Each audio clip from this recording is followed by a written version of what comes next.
He was a photographer, a writer, a producer, and a director.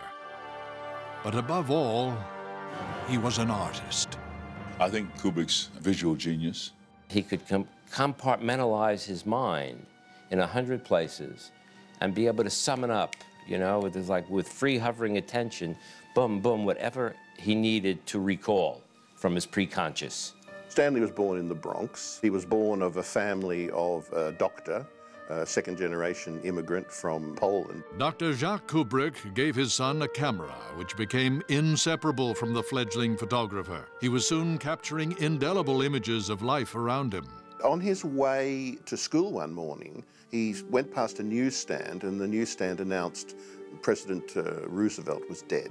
Stanley thought, gosh, what a great picture. He took the picture and didn't go to school, went home, developed the picture, and took it straight to Look magazine. The editor not only bought the photograph, but went on to hire Stanley as Look magazine's first and only apprentice photographer. Kubrick shone as a photojournalist, and after a few years, he set his sights on making movies. The short films that Stanley Kubrick made were really an extension of his photojournalism. They are the films of a man whose visual style was formed very early on through still photography. Kubrick now felt ready to tackle a true feature film. He got a cast and crew out to California, where he produced and directed a war drama titled Fear and Desire. Even then, Kubrick understood what you needed to make a successful movie, and he inserted a fairly sexy scene with an actress named Virginia Leith, who is tied up to a tree and then menaced by one of the men, played, in fact, by Paul Mazursky, who now, of course, much better known as a film director. So when he came back, he had the ingredients of a very successful commercial film. I first met Stanley Kubrick back in the very early 50s. When I was at the Signal Corps making Army training films. We were being trained to be combat cameramen. We would take home the cameras from the Army or rent them and do some experimental work. And on one of the weekends where we were shooting a short subject, actually at my family's apartment, Stanley came to visit. To us, he was already a professional. He was already a proven filmmaker, having done 2 short subjects in Fear and Desire. Fear and Desire inspired Kubrick to tackle a more ambitious project, Killer's Kiss, which dealt with a boxer on the eve of a big fight. He drew on familiar New York City neighborhoods and friends. I thought he had done a terrific job, bearing in mind that he did everything himself. He was the cameraman, he was the director, he was the editor. He shot it all silent and then dubbed in all of the voices afterwards. I mean, an incredible technical job. And actually sold the picture to United Artists for $75,000. And I asked him what his plans were for the future, and he said he has no plans. He doesn't know what to do. United Artists said if someday he has another project or something, they might be interested. So I said, you know, I've always been interested in producing films. Here was a producer looking for a project, and here was a director looking for a producer. So right then and there we said, we'll call it Harris Kubrick Pictures Corporation, and we're in business. And so that night I went to a bookstore called Scribner's on Fifth Avenue in New York and wandered into the Mystery and Western section and came across a book called Clean Break. From the flyleaf, it described it as a story of the robbery of a racetrack. So I bought the book and took it home and read it, and I got quite excited about it. I loved the structure of the book. It dealt in these flashbacks. I gave it to Stanley the next day, and he read it immediately, and he thought the same as I did about it. As it turned out, it had already been optioned by Frank Sinatra. But fortunately, Frank Sinatra let the option lapse, and Jimmy, no fool, then or now, grabbed it, got the rights, then worked with Kubrick on putting together a screenplay. The Killing was not a very successful movie in commercial terms, but it drew attention to Kubrick. A lot of people saw it, and a lot of people who were very advantageous to him. People like Kirk Douglas, Marlon Brando, saw the film at private screenings, and they kind of noted him down as a comer. Kubrick soon found himself directing a major star in the 1957 movie Paths of Glory. Paths of Glory was Stanley Kubrick's first international film. A characteristic camera movement of Kubrick's was to keep the camera continually tracking along so that it gave a great sense of depth and urgency to the shot, to the sequence that he was filming. Again and again in this director's work, you find that wonderful sense of a camera that is a dynamic camera. It was an anti-war film, which put it in the category of an art film. And Kirk was really marvelous in being the champion of that picture. We can really thank Kirk for having the wherewithal and the desire to get this picture made. Fate and Kirk Douglas would again intervene. Spartacus had stalled when its star and the director Anthony Mann had clashed over style. From a motel near their Death Valley location, Douglas phoned Kubrick on a Friday night to offer him the director's chair, if he could start on the Monday morning. So Monday morning, he's brought on the set and introduced to Laurence Olivier and all these other people. All right, this is this guy that's going to take over this movie. But for Douglas, of course, Douglas thought this was a guy he could manipulate. Kubrick immediately began imposing his stamp on the film, and Douglas loathed it. Kubrick just ignored it, to the extent that, as is famously recorded, Kirk Douglas said, "Stanley Kubrick is a talented shit." The effect of Spartacus was that Stanley was determined that he would never again work for anyone except himself. During the production of Spartacus, Kubrick and Harris purchased the rights to Vladimir Nabokov's Lolita. We read it together and both agreed that we must do this. We couldn't get conventional financing because no major studio or distributor would take a chance, and you couldn't get any guarantees from the MPAA. So it became a question of me finding a way to get it made independently. On his way to seek financing in Europe, Harris stopped in New York to visit an old friend, Elliot Hyman.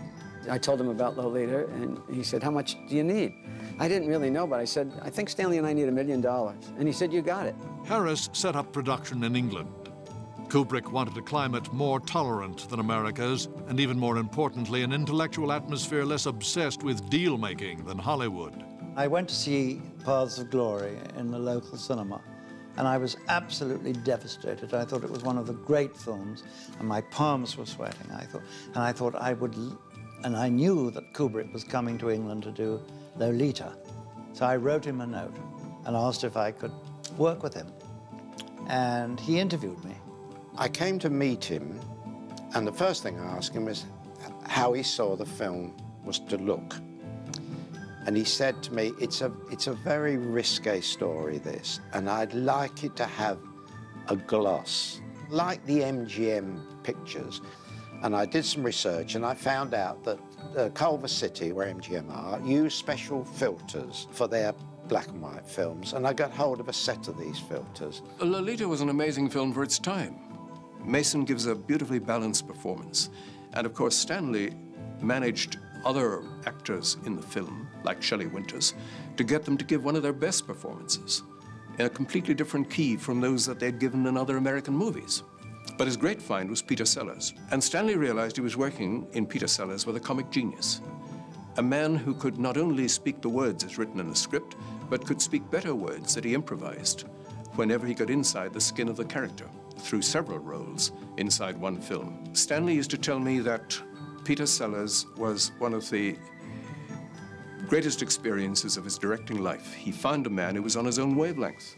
The cast completed Lolita, and it became a critical success. Kubrick's reputation was now firmly established, and he set his sights on subject matter that would become a familiar theme throughout his career: war.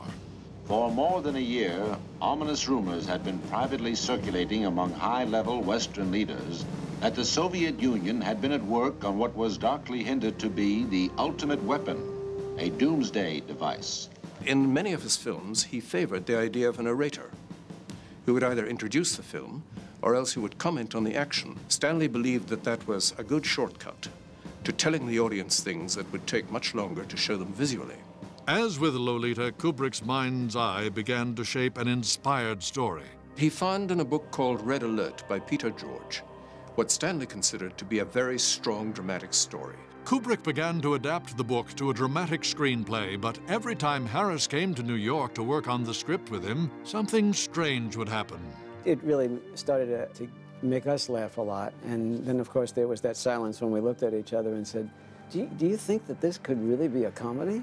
The script of Dr. Strangelove, or How I Learned to Stop Worrying and Love the Bomb, became a comedy, and Kubrick's business relationship with James B. Harris ended in the winter of 1961. The film would be financed by Columbia Pictures. Part of the price of giving Kubrick the money, Columbia demanded that he use Sellers again, who'd been such a success in Lolita, they felt, and he had to also appear in multiple roles. That was the deal. So Peter loved that idea, and he loved improvising.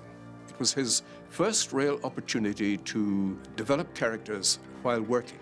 Because although he had had the experience in Lolita of doing that, much of Lolita was already scripted. With Kubrick at the helm and Sellers attached to star, the cast and crew of Dr. Strangelove would spend 6 months creating what would become a cinematic masterpiece. He knew most of the technical functions. This questioning mind of his wanted to find out what makes me tick. So he was standing behind me, and I'll never forget, one day he said, "Now I know how you come up with these ideas, because you take all your lines to one point." And I said, "Stanley, that's known as a vanishing point. It's purely a help, but it doesn't create the design." When I came up with a doodle of a triangular shape, he then asked me, "Isn't a triangle the strongest geometric form?" And without hesitation, I said, "Yes, you're absolutely right." He said, "So how are you going to treat the surfaces?" And I said, "Reinforced concrete." "Oh, so it would be like a gigantic bomb shelter." And so he accepted it. The battle scene, I mean, Stanley wanted it played as real as possible, you know. In other words, he wanted handheld cameras. First of all, we wanted it to look different. And we wanted to use orthochromatic stock if we could get it. Well, I found 70,000 feet at the RAF at Stanmore. And we used it. Now, I dressed up with full uniform on, and so did Stanley. We both took our reflex cameras, and we went in the long grass. We mustn't let ourselves be exposed to machine gun fire or anything. And we did the whole battle sequence like that, handheld. He shot the whole attack on Burleson Air Base with a handheld Aeroflex himself, because Stanley wanted that sort of documentary look for that scene. He scared the hell out of the executives. The world did not know what to do with Stanley, so as a default thing, we applauded, and it turned out that it was the right thing to do. And I hold my memories of Stanley. It was a great privilege. And good night, Stanley.